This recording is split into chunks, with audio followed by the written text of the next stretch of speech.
Hey guys, welcome to another update of the layout. This is actually a couple days late. I meant to do it Wednesday. Trying to see how I can do it where I have one update a week. So, start off with the purchases since the last update. Then I got this week is this turnout, and obviously this U30B is the other purchase. This is a Walthers Pro 2000. It's been sitting at the hobby store that I've started going to more recently, being White Rose Hobbies out in West York, PA.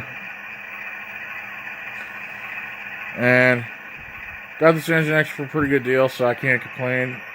Nice LED in it.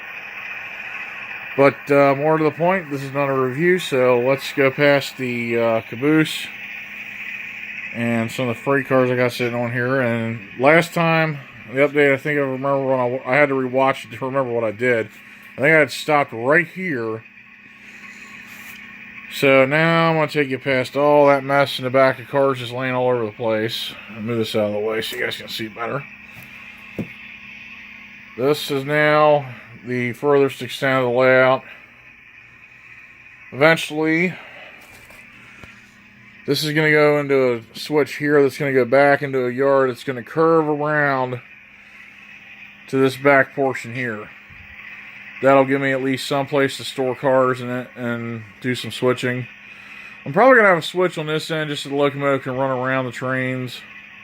Possible, in fact, it may end up being 3 tracks in this yard. I don't know. Start with the 2.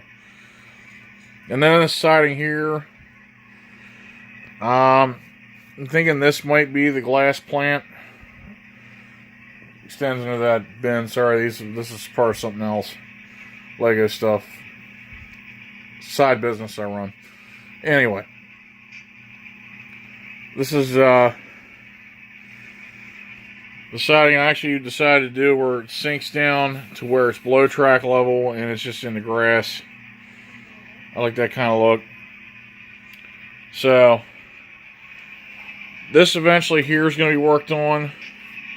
Back behind here, let's see if I can get the camera over. Yeah, right there. I got a practicing something with a caboose industry ground throw.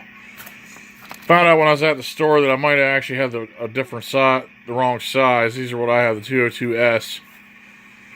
So they had a different one. The guy there was using I think 101 or something like that. So now on to what I'm doing with the Conrail layout itself.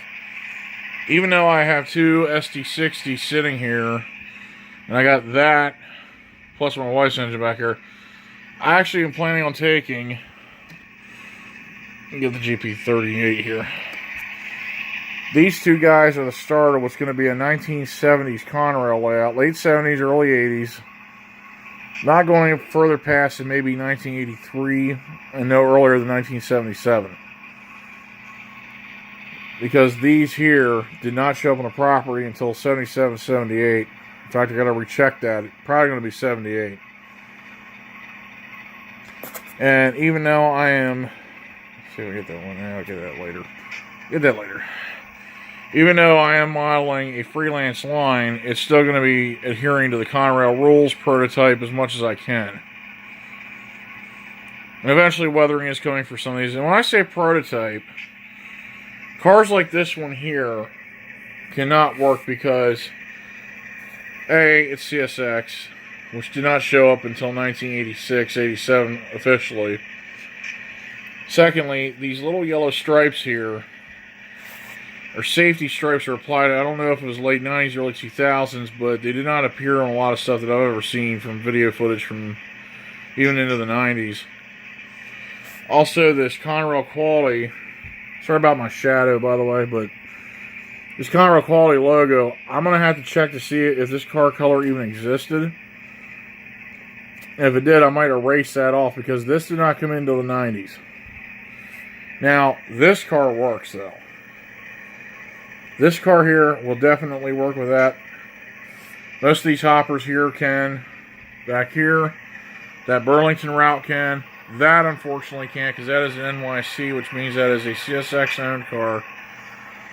I mean, I'm going to keep this stuff. I'm not going to sell it because You know, now those two tank cars, Ken, I checked the dates on them. They're both 1980. Yes, I'm a stickler for the dates because I try to be as authentic as I can without being too much of a rivet counter, but I do try to actually keep my stuff as accurate as possible.